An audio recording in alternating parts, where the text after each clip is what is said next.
Ce matin, on va poursuivre, comme Michel parlait, c'est bien le chapitre 10 de l'Évangile que Jean a écrit pour que nous puissions l'avoir au travers les siècles. On est rendu 2000 ans plus tard. La semaine dernière, qu'est-ce qu'on a vu? Un aveugle-né qui a été guéri. Jésus est la lumière qui éclaire les aveugles. Ses parents, ils craignaient Dieu ou les hommes? Quel choix ont-ils fait? Mais heureusement que celui qui a été guéri a pris la part de Jésus. Lui qui a été rejeté pour avoir dit la vérité simplement. Il ne s'est pas caché, ils ont fait répéter même. Il a été délivré des ténèbres. Il a été 2 fois guéri. Les ténèbres sur cette terre, les ténèbres qui existent pour l'éternité. Mais lui en a été délivré. Le miracle qui illustre l'aveuglement et qui seul peut donner la vue la plus importante. Jésus est un enseignant extraordinaire. Qui pourrait dire que Jésus n'est pas le meilleur enseignant que la terre a porté? Puis Jésus savait comment aller capter l'attention pour que les gens écoutent. Il l'a fait avec l'aveugle. Ça ne veut pas dire que tous ont écouté puis ont reçu son enseignement. Mais Jésus a favorisé. Qui peut guérir un aveugle-né? Malheureusement, on voit à la fin du chapitre, la semaine dernière, chapitre 9, que quelques-uns d'entre les pharisiens qui étaient avec lui ayant entendu lui dire « Et nous, sommes-nous aussi des aveugles? » Aveugles? Jésus leur répondit « Si vous étiez aveugles, vous n'auriez pas de péché. Mais maintenant, vous dites, nous voyons, et c'est à cause de cela que votre péché demeure. » Mais là, on va continuer. C'est la suite du verset. Le chapitre n'était pas là dans le texte de Jean. Ça a été rajouté les siècles plus tard pour la bien repérer plus facilement. Fait que Jésus leur répond, sommes-nous aveugles, nous aussi? En vérité, je vous dis que celui qui n'entre pas par la porte dans la bergerie des brebis, mais monte par ailleurs, est un larron et un voleur. C'est quoi le rapport avec aveugle? Mais celui qui entre par la porte est le berger des brebis. Le portier ouvre à celui-là et les brebis entendent la voix du berger. Il appelle ses propres brebis comment? Par leur nom. Il les reconnaît, il les connaît. Il les mène dehors. La porte de la bergerie. Qu'est-ce que c'est une porte? Une porte, ça peut donner accès, entrée, sortie. Ça peut donner de la protection. Pas de porte après vos maisons, mais pas de porte après une bergerie. Ça nous donne accès au Père, cette porte-là que Jésus dit qu'il est. Ça nous donne la protection des intrus, des ennemis. Jésus va nous en parler, nous les décrire. Puis qui entre ailleurs que par une porte?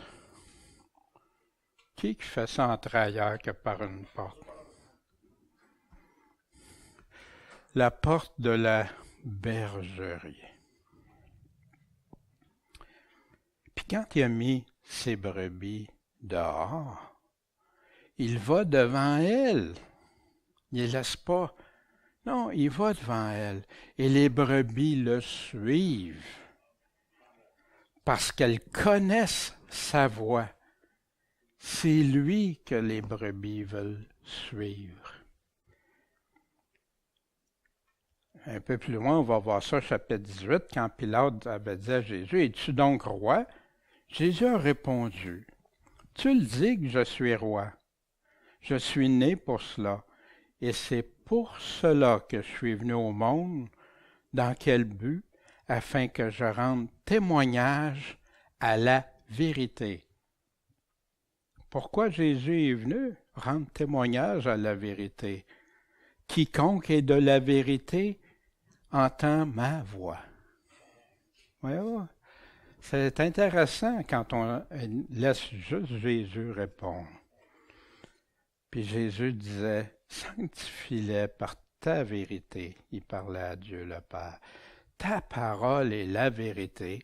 Puis c'est Jésus qui a été choisi par le Père pour nous donner cette vérité. Entendre sa voix. Mais elles ne suivront pas qui? Un étranger. Au contraire, elles le fuiront. Comment c'est étrange qu'aujourd'hui beaucoup suivent des étrangers. Étranger à ce que Jésus dit. Étranger. Alors, ça ne veut pas dire qu'ils rejettent tout, mais ils peuvent choisir même des parties. Parce qu'elles ne connaissent pas la voix des étrangers. Les vraies brebis du Seigneur ne veulent pas suivre quelqu'un d'autre que Jésus-Christ lui-même. Jésus disait, ça, je ne vous connais pas, je ne vous reconnais pas. Un chapitre très, très éloquent de Jésus. Il parle d'être en garde à plein d'endroits. Mais ici, Matthieu 7, 13. Entrez par la porte étroite, car la porte large est le chemin spacieux qui mène à la perdition. Il y en a beaucoup qui entrent par cette porte de perdition. Car la porte est étroite, le chemin est étroit qui mène à la vie. Puis quand tu regardais, qu'est-ce que c'est l'image? Beaucoup de chemins où ça devenait étroit, c'est parce que c'était souvent avec des falaises, des escarpes. C'est un chemin étroit. Reste sur le chemin étroit. Qu'est-ce qui arrive si tu vas en dehors du chemin étroit? Le chemin est étroit qui mène à la vie. Quelle vie? La vie éternelle. Et il y en a beaucoup qui le trouvent, peu qui le trouvent, Jésus dit.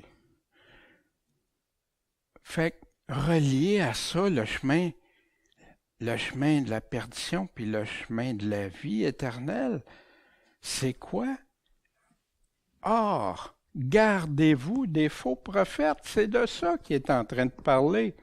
Ici, il est en train de parler, restez sur ce chemin étroit-là. Restez à la porte. C'est qui la porte? Jésus va nous leur confirmer que c'est bien lui la porte. Hein? Restez attachés à lui. Qu'est-ce que lui dit? Pas les faux prophètes qui viennent à vous en habits de brebis, mais au-dedans, ce sont des loups ravissants, habillés en brebis, des loups ravissants. Des chrétiens, il y a tellement de chrétiens naïfs aujourd'hui. Puis la parole en parle, ceux qui se laissent séduire, ceux qui se laissent tromper. Parce que quelqu'un prend une Bible ou parle de la Bible, de la vie éternelle, du salut, il ne voit plus clair. Mais allons voir qu'est-ce que Jésus dit. Mais pas juste les parties qui font notre affaire, tout sa parole. Puis il va nous expliquer, bientôt on va revoir, qu'est-ce qu'ils font. Vous les connaîtrez, les reconnaître ou les connaître comment?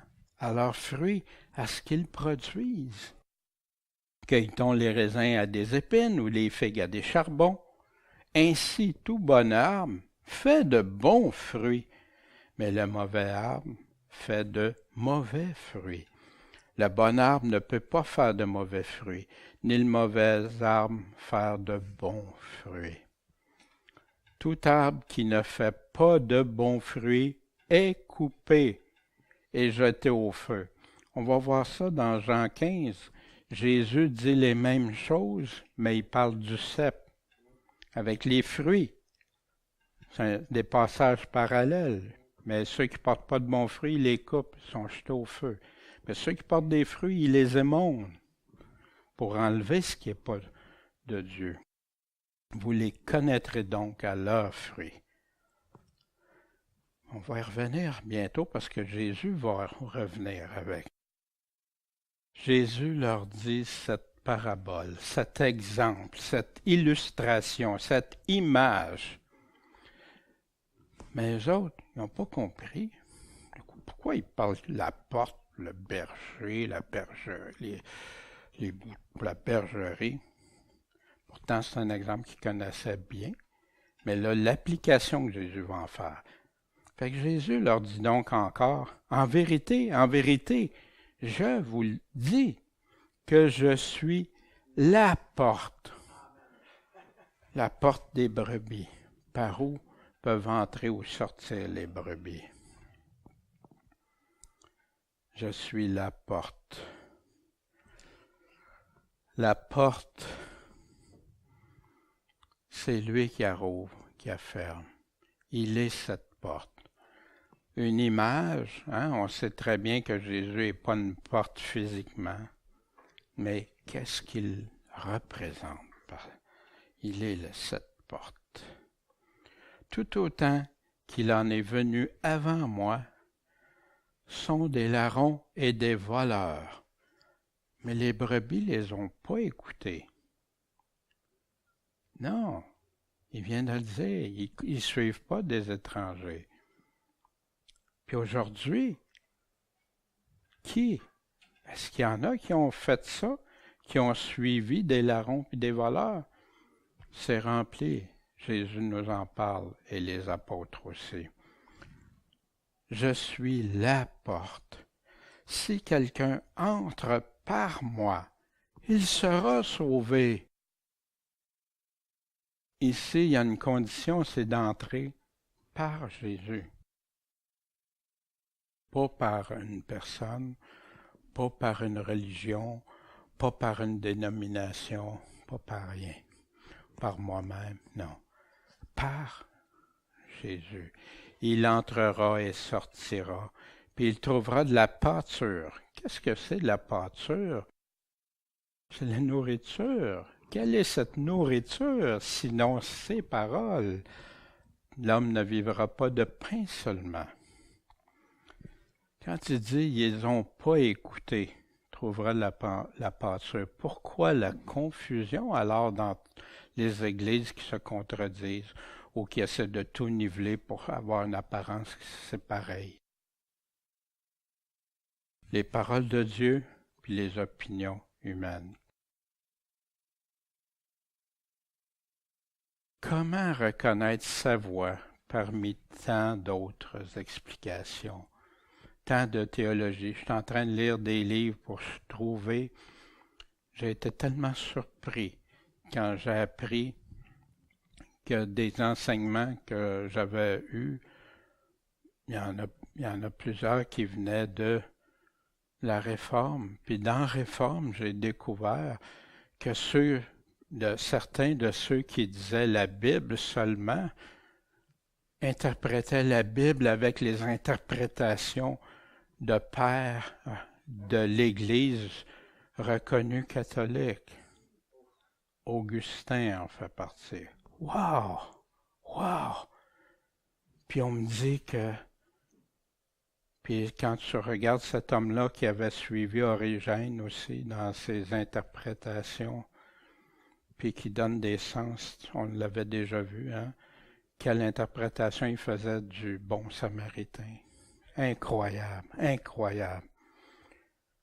As-tu regardé seulement par toi-même, mais juste les paroles de Jésus, pas avec les significations qu'on t'a données. Écoute, Jésus veut que même les enfants comprennent. Ça ne veut pas dire qu'il n'y a pas des passages qui sont plus difficiles à étudier, à méditer, à demander à Dieu. Demandez, vous recevrez. Le larron, lui, il vient pour quoi faire? Pour dérober, pour voler, pour tuer, pour détruire. C'est important qu'il y ait une porte. Je suis venu afin qu'elles aient la vie et qu'elles l'aient même en abondance. Le vrai berger, le bon berger, je suis le bon berger. Le bon berger met sa vie pour ses brebis. Il est prêt. Un vrai berger, un vrai pasteur, parce que c'est ça un pasteur qui conduit des brebis anciens, il est prêt à donner sa vie. Il y a des pasteurs actuellement qui donnent leur vie pour leurs brebis. Ils la donnent pour Dieu, bien sûr, pour le Seigneur, mais ils sont prêts à aller jusqu'à l'extrême. Parce qu'ils croient en Jésus. Ils croient que c'est temporaire et c'est. Mais qui a donné sa vie pour nous? Le seul qui a pu la donner pour nos péchés, nos offenses. Il n'y a pas un homme qui peut faire ça.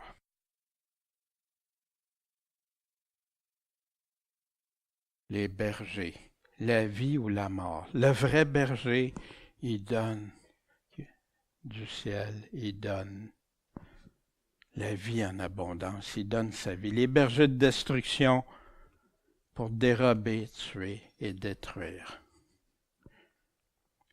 Il y en a juste un vrai, puis il y en a plein de faux, de destruction. Le vrai berger promis, on l'avait dans l'Ancien Testament. Les Juifs qui étaient là, qui l'écoutaient, ne pouvaient pas nier ça. Ésaïe 40:10, voici le Seigneur l'Éternel vient avec puissance, il domine par la force de son bras. Voici son salaire vient avec lui et sa rétribution devant lui. Il paîtra son troupeau comme un berger. Quand Jésus parlait qu'il était le bon berger, il rassemblera les agneaux entre ses bras et les portera dans son sein. Il conduira celle qui allait. Qui est le bon berger? Ésaïe 53 nous le dit d'une façon tellement éloquente. Je l'ai mis à la toute fin là, pour ceux qui regardent les PowerPoint à la fin. Mais le mercenaire est celui qui n'est pas berger, à qui n'appartient pas les brebis. Les brebis appartiennent à qui? Au pasteur, aux responsables? Non, ils appartiennent à Dieu. Les pasteurs sont là pour guider, les conducteurs sont là pour guider, mais guider où? Vers qui? Vers le vrai berger. Quand ils voient venir le loup, le danger, qu'est-ce qu'ils font? Ils abandonnent les brebis. Ils s'enfuient. Puis là, le loup ravit, puis il disperse les brebis. Puis ça, c'est arrivé dans l'histoire.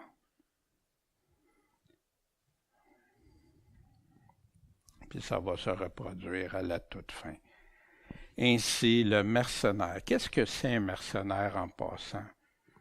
Un mercenaire, c'est quelqu'un qui est engagé pour quelque chose. Il fait ça pour recevoir un salaire. Mais si le mercenaire n'est pas engagé par le vrai berger, lui, c'est ses intérêts personnels. C'est ce qu'il veut en retenir. Pas parce qu'il est dédié. Il peut être loué par un autre. Il ne se soucie pas des brebis, lui. C'est pas ça qui est important pour lui. Jésus dit, je suis le bon berger, le vrai berger. Je connais mes brebis lui reconnaît ses brebis, et mes brebis me connaissent, me reconnaissent. Comme le Père me connaît,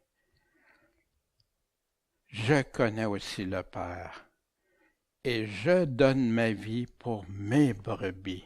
Jésus le répète. Il a donné sa vie pour nous. Amen, Seigneur. Amen. Mais il continue. Mais j'ai encore d'autres brebis qui ne sont pas de cette bergerie. De quelle bergerie il est en train de parler? Il est en train de parler à Israël, au peuple d'Israël. Il me les faut aussi amener. Elles vont entendre ma voix. Eux autres aussi vont entendre ma voix. Et il y aura un seul troupeau, puis un seul berger. Ils vont être rassemblés ensemble. Une seule nation, un seul peuple. Paul le décrit très bien dans Éphésiens. Paul, en passant, ramenait les paroles de Jésus. Il n'inventait pas des choses. Il prenait ce que Jésus avait dit, puis des fois, il l'expliquait. Des fois, il expliquait des choses. Il y en a qui trouvaient... Ah, Pierre nous dit, fais attention, il y en a qui tordent le sens. Mais Paul parlait avec une grande éloquence que Dieu lui a donnée. Mais ici, vous jugerez de vous-même si c'était complexe ou non. C'est pourquoi, souvenez-vous, vous qui étiez autrefois gentils en la chair, non-juifs, et qui étiez appelés incirconcis par ceux qu'on appelle circoncis, dans la chair par la main de l'homme. Par les Juifs, tu te faisais appeler incirconcis. Vous étiez en ce temps-là sans Christ, séparés de la République d'Israël, étrangers par rapport aux alliances de la promesse, n'ayant pas d'espérance et sans Dieu dans le monde. On était comme ça. Ça, Paul a écrit ça il y a 2000 ans. Ça nous parle encore aujourd'hui. Mais maintenant, en Jésus-Christ, vous qui étiez autrefois loin, éloignés, vous êtes rapprochés par quoi? Le sang de Christ. Car c'est lui qui est notre paix. Lui qui, des deux peuples, en a fait un seul troupeau, un seul berger, en abattant le mur de séparation. Il continue au verset 15. Ayant détruit en sa chair l'inimitié, la loi des préceptes, la loi de l'Ancien Testament, laquelle consistait en ordonnance, afin qu'il formât lui-même des deux un seul homme nouveau, après avoir fait la paix, et qu'en détruisant lui-même l'inimitié, ce qui est ennemi, il réconcilia avec Dieu par la croix, les uns et les autres en un seul corps, un seul troupeau. Il est venu annoncer la paix à vous qui étiez loin et à ceux qui étaient près. Les Juifs aussi, ça a été annoncé. Car par lui, nous avons les uns les autres accès auprès du Père. Wow! Je ne sais pas si on réalise, accès, lui demander dans un même esprit. Ainsi, vous n'êtes plus au même esprit, les deux peuples qui en font un, c'est le même esprit. Ainsi, vous n'êtes plus ni étrangers, ni des gens de dehors, mais concitoyens des saints et de la maison de Dieu. Étant édifiés sur quoi? Sur le fondement des apôtres. Il ne dit pas des théologiens, de ceux qui... Non, des apôtres et des prophètes qui ont établi déjà les règles. Qu'est-ce que Dieu leur avait dit? Dont Jésus-Christ est la pierre angulaire, le seul fondement sur lequel ta foi peut être fondée. Si ta foi est fondée ailleurs que sur juste ce que Jésus et ses apôtres ont dit, ses prophètes ont dit, ces prophètes reconnus en passant parce qu'il y a plein de faux prophètes, bien, qu'est-ce qui se passe si tu vas à côté? des étrangers. À cause de ceci, le Père m'aime. À cause de quoi? C'est que je laisse ma vie afin que je la reprenne. Jésus a le pouvoir de donner sa vie puis la reprendre. Voici ce qu'il nous dit. Personne ne me l'autre. À Pilate, hein, tu n'auras pas la puissance si ça ne serait pas donné. Personne ne me l'autre, mais je la laisse de moi-même. Qui a la puissance de la laisser? Et j'ai la puissance de la laisser. Mais pas juste la laisser. Nous autres, on peut donner notre vie pour quelque chose. On peut-tu la reprendre, la puissance de la reprendre? Impossible. Il y en a juste un qui peut le faire. J'ai reçu ce commandement de mon Père. Jésus, mon fils, laisse ta vie, puis reprends-la. Wow! Ceux qui ont des doutes sur la puissance, la divinité de Jésus-Christ, devraient faire attention aux paroles de Jésus. Mais tout ça, qu'est-ce que ça a fait? Ah ben, tout le monde se sont réconciliés pour aller vers le seul troupeau. Il y a eu encore de la division parmi les Juifs à cause des paroles de Jésus, de ses discours. La division est fréquente. Puis c'est malheureux qu'on voit ça aujourd'hui dans certaines assemblées. Il va y avoir des divisions à cause de des paroles de Jésus. À ce moment-là, c'est très important de regarder attentivement ce que Jésus dit. Est-ce qu'il a dit ça? Comment il l'a dit? Pourquoi il a dit ça? Car plusieurs disaient, il y a un démon. Oh, le blasphème. Et il est hors du sens. Quel orgueil! Comment dire à Jésus, moi, je suis sensé. Toi, tu es un insensé. Ah, j'en tremble pour eux. Pourquoi l'écoutez-vous, lui? Hein? Puis d'autres disaient, ces paroles ne sont pas ceux d'un démoniaque, c'est pas un démoniaque. Le démon peut-tu ouvrir les yeux des aveugles? Wow!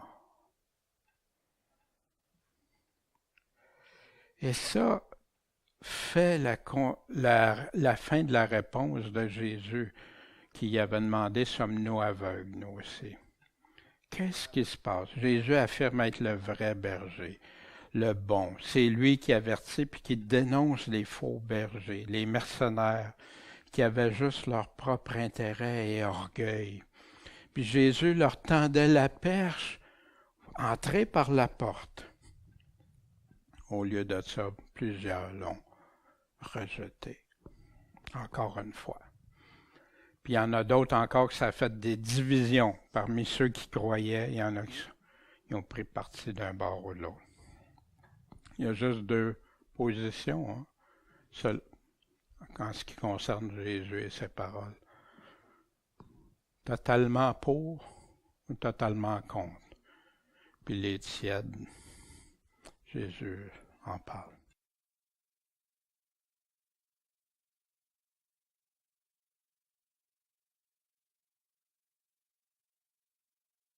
La deuxième partie du chapitre. Ah, la fête de la dédicace se fit à Jérusalem. Puis c'était en hiver. C'est quoi la fête de la dédicace?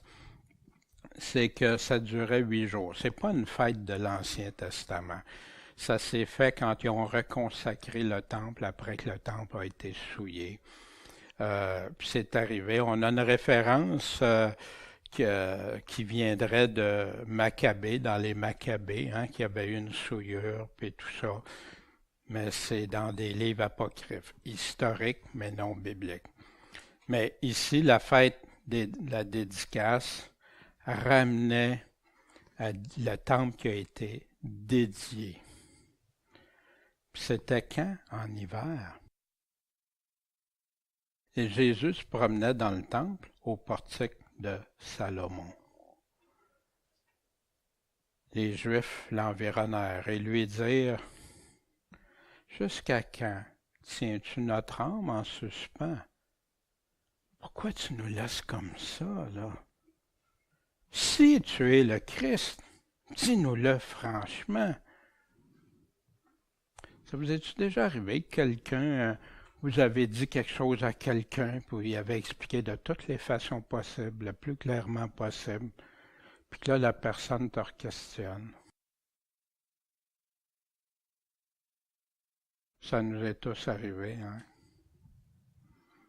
Il y en a, c'est vrai que des fois, ils peuvent oublier ou ils peuvent pas, ils veulent comprendre mieux. Ça peut aller, mais c'est des questions productives. Mais dans ce cas ici, si tu es le Christ, dis-nous-le franchement. Il l'avait dit de toutes les manières possibles. Il avait parlé de Moïse aussi, le prophète. Jésus qui enverrait un autre. Jésus leur répondit: « Je vous l'ai dit. Je vous l'ai dit. Mais vous ne croyez pas. Vous ne le croyez pas. Les œuvres que je fais au nom de mon Père rendent témoignage de moi. Ça le prouve, ça témoigne que c'est vrai ce que je vous ai dit. Mais vous ne croyez pas. Pourquoi?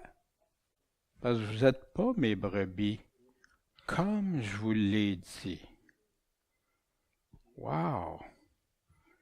Moi, entendre ça de Jésus: « Seigneur, je tue ta brebis. » Ma première question: « Seigneur, ça se peut-tu que je ne sois pas une de tes brebis? »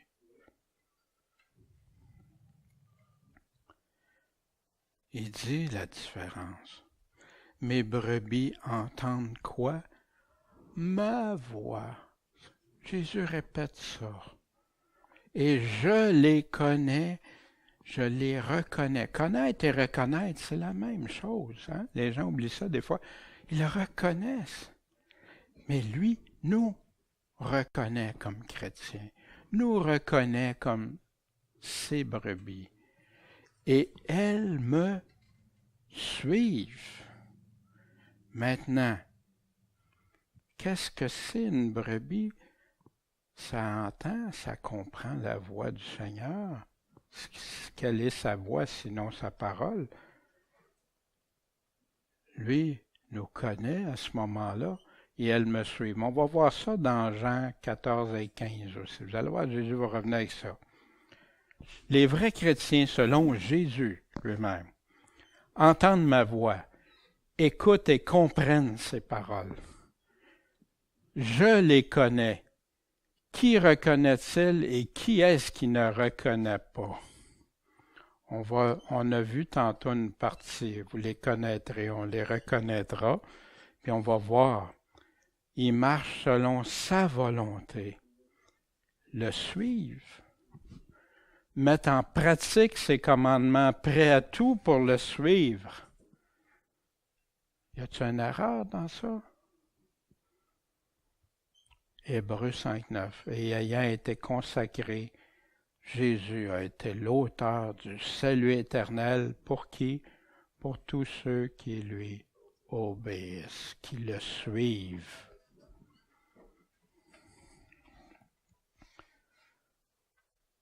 Puis là, ceux qui le suivent, qui l'obéissent. Mais il disait aussi, je me souvenais tantôt dans Matthieu 7, on va continuer. Tous ceux qui me disent « Seigneur, Seigneur » n'entreront pas dans le royaume des cieux, mais celui qui fait la volonté de mon Père qui est aux cieux. Plusieurs vont me dire en ce jour-là « Seigneur, Seigneur, est-ce qu'on n'a pas prophétisé en ton nom? On n'a pas parlé en ton nom? N'avons-nous pas fait chasser les démons en ton nom? Des miracles, plusieurs miracles en ton nom? » Mais Jésus, je leur dirai alors tout ouvertement, je ne vous ai jamais reconnu. jamais reconnu. Mais ils le font en son nom. Seigneur, Seigneur. Qui dirait Seigneur, Seigneur s'il dirait qu'il ne croit pas à Jésus? Hein? Ben non. Mais quel genre de croyance? Ça, c'est la question. Retirez-vous de moi, vous qui vous adonnez à quoi? À l'iniquité, au péché, à l'injustice. Vous parlez en mon nom. Vous parlez iniquité, injustice, péché. Tous sont intégrés dans ça. Tu commets l'iniquité, tu commets l'injustice, tu commets le péché envers Dieu. Dieu recherche des justes. Si votre justice ne se repasse pas. Quiconque entend ces paroles que je dis, ces paroles, et les met en pratique, je le comparerai à l'homme prudent qui a bâti sur la roche ou le roc. Mais ceux qui n'ont pas mis en pratique, grande a été leur ruine, qu'ils nous continuent. Mais Jésus disait ça à une catégorie, Matthieu 25, 11. Après cela, les autres vierges, les vierges folles, il y était 10 vierges qui attendaient le Seigneur, puis qui vinrent aussi et dire, Seigneur, Seigneur, ouvre-nous. Puis remarquez toutes les fois que Jésus dit ça, Seigneur, Seigneur, ça va pas bien. Pourtant, ils ont juste le nom du Seigneur à la bouche. Mais il leur répondit et dit, en vérité, je ne vous connais pas, je ne vous reconnais pas. Quelle tristesse. Donc, veillez, car vous savez ni le jour ni l'heure à laquelle le Fils viendra. On aura tous des comptes à rendre. De quelle catégorie? Les vierges sages ou les vierges folles? Et moi, je leur donne la vie éternelle et elles ne périront jamais. Mais à qui donne ça? À ces brebis. Personne ne les ravira de ma main. Je me souviens, je donnais des cours, puis on montrait ça aux personnes. Moi, je leur donne la vie éternelle, elles ne périront jamais, puis personne ne les ravira de ma main. Puis là, on leur dit, regarde, tu crois, t'es correct, c'est ça la vérité. Puis si quelqu'un essaye de te dire d'autres choses, fais attention. Ça vient du malin. Mais c'est à découper de ce qu'on vient. Jésus vient d'identifier ces brebis. Qu'est-ce qu'elles font, ces brebis? Elles entendent sa voix. Jésus les reconnaît, puis elles me suivent. Ils écoutent la parole de Dieu. Ils mettent en pratique suivre Jésus dans tout ce qu'il nous a demandé, même prêt à perdre sa vie, notre propre vie. Mon Père qui me les a donnés est plus grand que tous. Il n'y a personne qui surpasse Dieu. Et personne ne peut les ravir des mains de mon Père. Wow! Tu écoutes Jésus, tu écoutes ce qu'il nous dit, tu écoutes ses paroles, tu le suis, tu marches avec lui. Sois béni. Tu es en pleine assurance parce que tu es avec le Seigneur. Mais il a mis les conditions, le contexte de ça. Puis là, Jésus va rajouter, personne ne va y ravir les mains de mon Père. Mais moi et le Père, on est un. C'est pareil. On est ensemble. On ne fait pas deux, on est un. Alors les Juifs prirent encore des pierres pour le lapider. Mais Jésus leur répondit, « Je vous ai fait voir plusieurs bonnes œuvres de la part de mon Père. Pour laquelle donc de ces œuvres me lapidez-vous? Pourquoi? Quelle mauvaise œuvre j'ai fait qui vient de Dieu pour que vous me lapidiez? » Mais les Juifs ont répondu en lui disant, « On ne te lapide pas pour aucune bonne œuvre. » C'est étrange parce qu'il avait essayé de le lapider avant, parce qu'il avait guéri le jour du sabbat. Là, c'est plus ça. Nous te lapidons pas pour aucune bonne œuvre, mais pour un blasphème. Et parce que, n'étant qu'un homme, tu te fais Dieu. Ben oui, moi et le Père, nous sommes un. Tu te fais Dieu. Qu'est-ce que Jésus va répondre à ça? Jésus leur répondit, « N'est-il pas écrit dans votre loi? J'ai dit, vous êtes des dieux. » Fait que Jésus cite un passage en passant des dieux. Hein? Ça vient du psaume 82, 6. J'ai dit, vous êtes des dieux, vous êtes tous enfants du souverain. Wow! Mais allons voir le contexte, voyez-vous. C'est toujours important d'aller voir de quoi il parle. Vous êtes des dieux. Dieu assiste dans l'assemblée des forts. Il juge au milieu des juges. Jusqu'à quand jugerez-vous injustement? Dieu est là. Tu juges injustement, mais Dieu est là. Et aurez-vous égard à quoi? À l'apparence de la personne des méchants, ceux qui font le mal, ceux qui c'est mal, mais que tu vas justifier.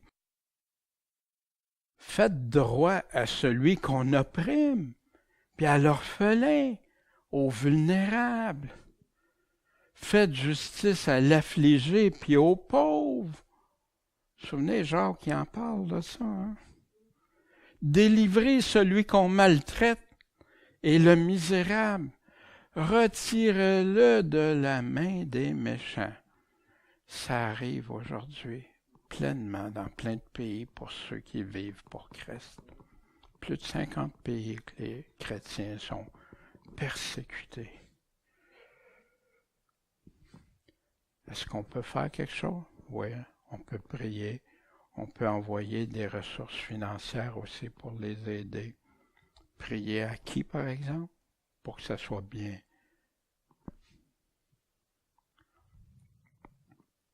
Ils ne connaissent ni n'entendent rien. Ils marchent dans les ténèbres. Tous les fondements de la terre sont ébranlés. J'ai dit, vous êtes des dieux et vous êtes tous enfants du souverain. Voyez-vous le contexte, là? Tous enfants du souverain. Toutefois, vous mourrez comme des hommes, et vous qui êtes les principaux, vous tomberez comme un autre, comme les autres.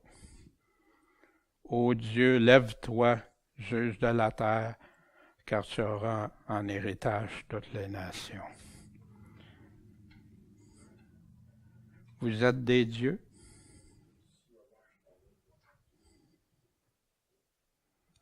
Jésus a pris un passage et les a amenés à une réflexion.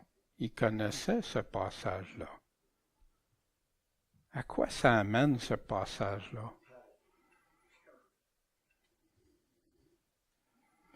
Jésus s'est servi d'un passage de l'Écriture pour les amener à une réflexion. Donc, si la parole a appelé Dieu, ceux à qui la parole de Dieu est adressée, et cependant, l'Écriture ne peut pas être anéantie. Tu ne peux pas effacer l'Écriture, tu ne peux pas la briser, tu ne peux pas l'enlever.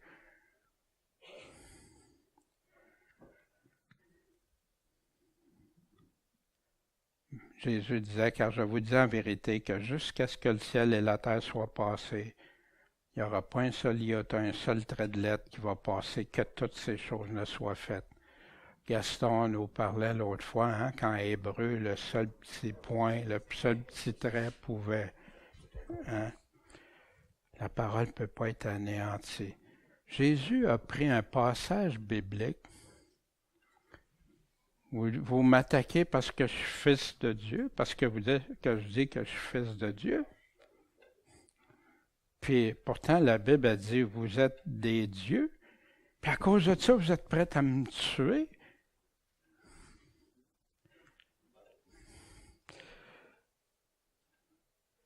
Si l'Écriture appelle Dieu et fils de Dieu, les princes et magistrats, comment ça se fait que de dire que le Fils de Dieu est devenu un blasphème?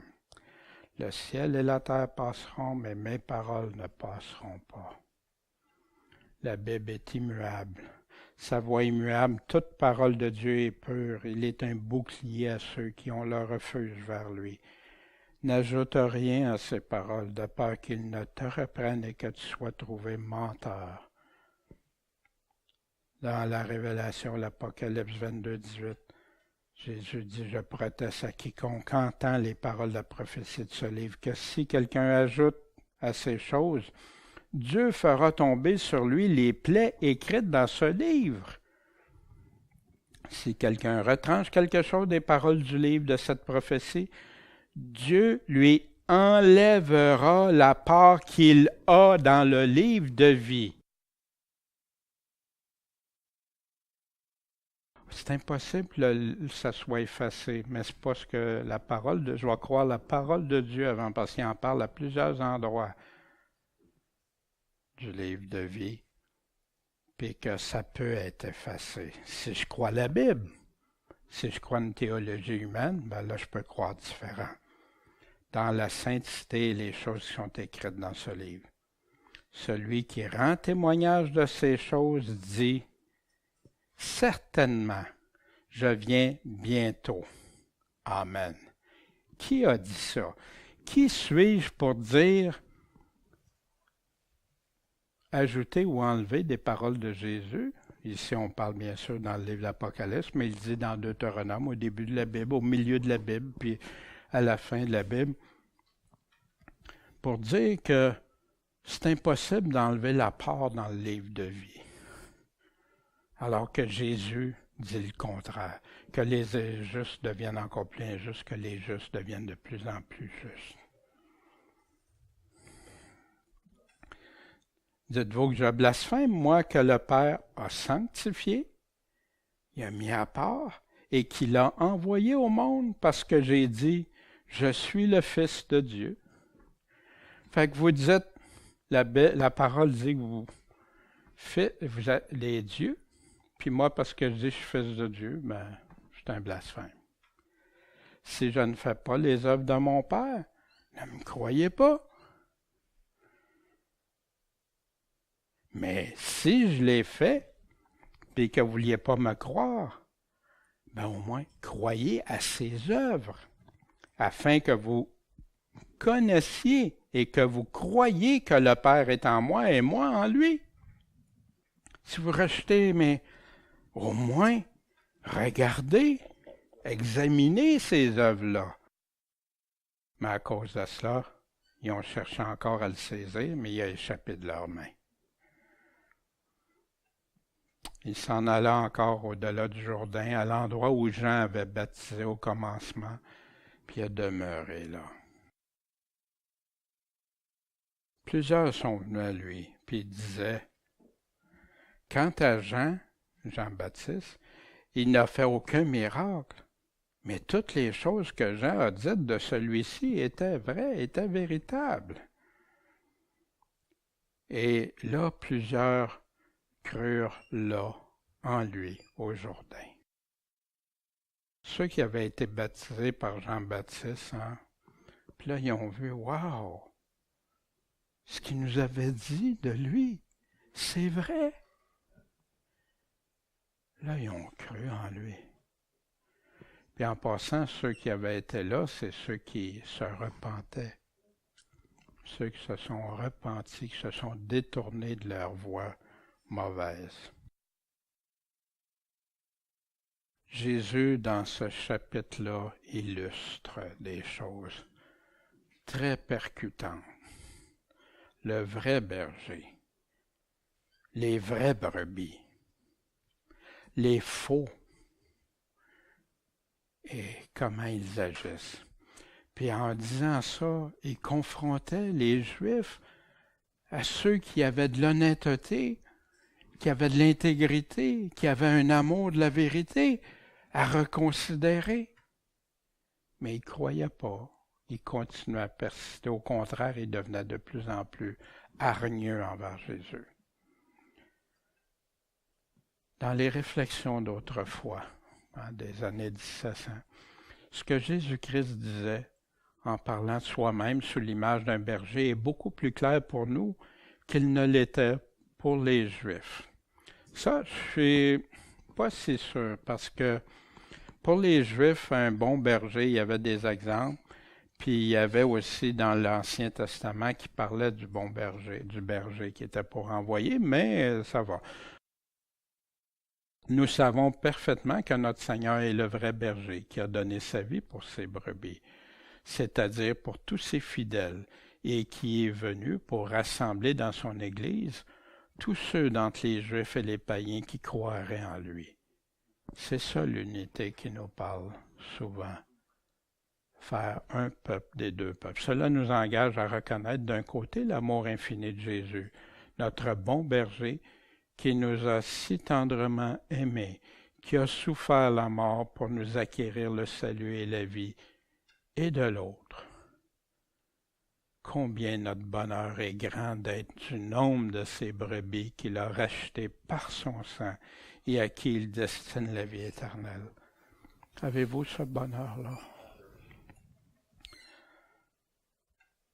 Il y a 4 considérations à faire sur la seconde partie de ce chapitre. La première regarde l'étrange aveuglement et la malice des Juifs qui, après tant de miracles que Jésus avait faits, lui demandent encore s'il était le Messie et voulaient le lapider comme un blasphémateur. Notre Seigneur remarque lui-même que cette incrédulité des Juifs procédait de ce qu'ils n'aimaient pas la vérité, de ce qu'ils n'avaient pas une intention sincère de la connaître. Si donc il arrive que les hommes ne profitent pas de la doctrine de Jésus-Christ et qu'au milieu de la lumière qui les éclaire, ils sont encore dans l'ignorance et dans l'égarement, ça vient du défaut de docilité et d'amour pour la vérité et pour la vertu.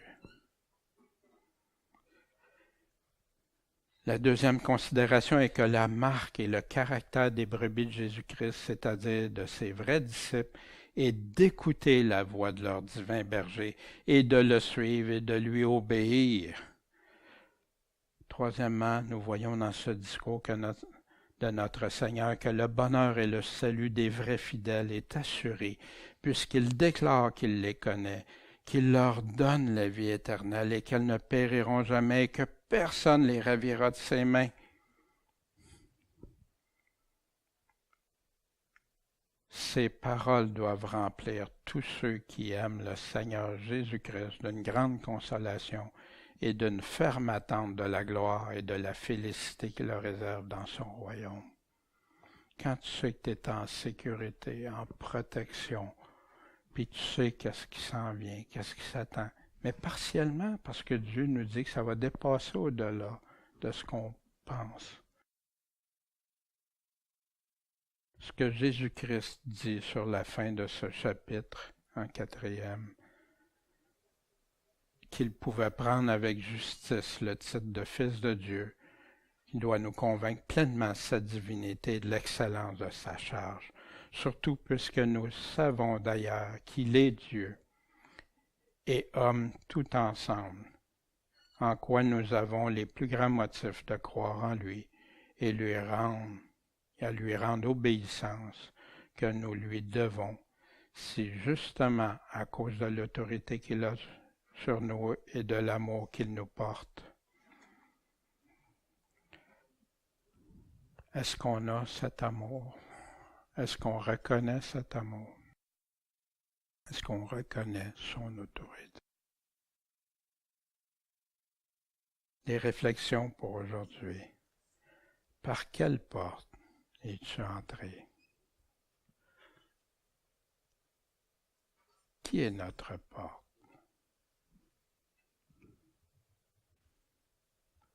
Est-ce que c'est lui que j'écoute ou ce que les autres disent? Quel berger suis-tu? Quelles conséquences de suivre un faux berger, un mercenaire?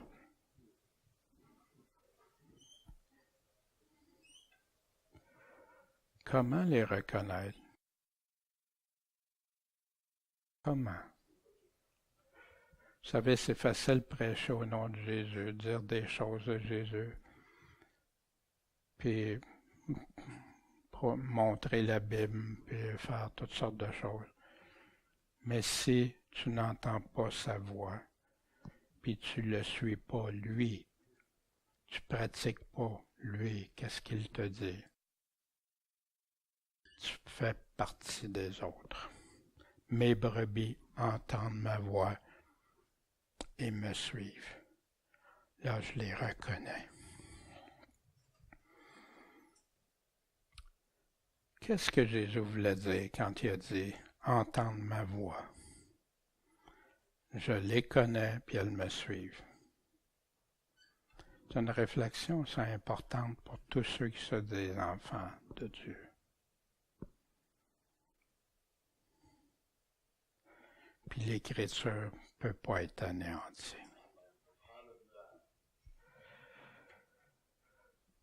Vous savez, on est tous nés aveugles, puis Jésus, c'est lui qui peut ouvrir nos yeux. Mais il nous demande, il nous dit quoi faire. Il nous dit de se repentir. Il nous dit d'écouter sa voix, de se convertir,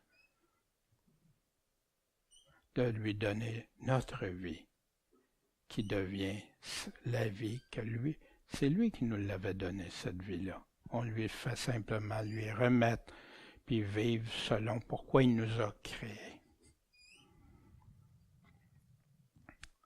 Bon Père Céleste, merci de ta parole. Merci de tes éclaircissements, Seigneur, pour tous ceux qui ont soif d'entendre ta vérité, qui sont sincères envers toi, qui veulent te suivre, toi. Seigneur, pose ta main, bénis tous ceux qui écoutent sur Internet ou par DVD, Seigneur, et qu'ils plongent les regards dans toi, tes paroles, Seigneur, qu'ils regardent, qu'ils prennent soin, avec soin attentif. Et Seigneur, on sait qu'un jour, on va être avec toi parce qu'on a entendu ta voix et on t'a suivi. Merci, mon Père Céleste, de ce magnifique opportunité que tu nous as donnée, cette magnifique faveur, cette grâce qu'on ne méritait pas. Merci, Jésus-Christ. C'est toi qu'on veut suivre de tout notre cœur. Maître et Sauveur. Amen.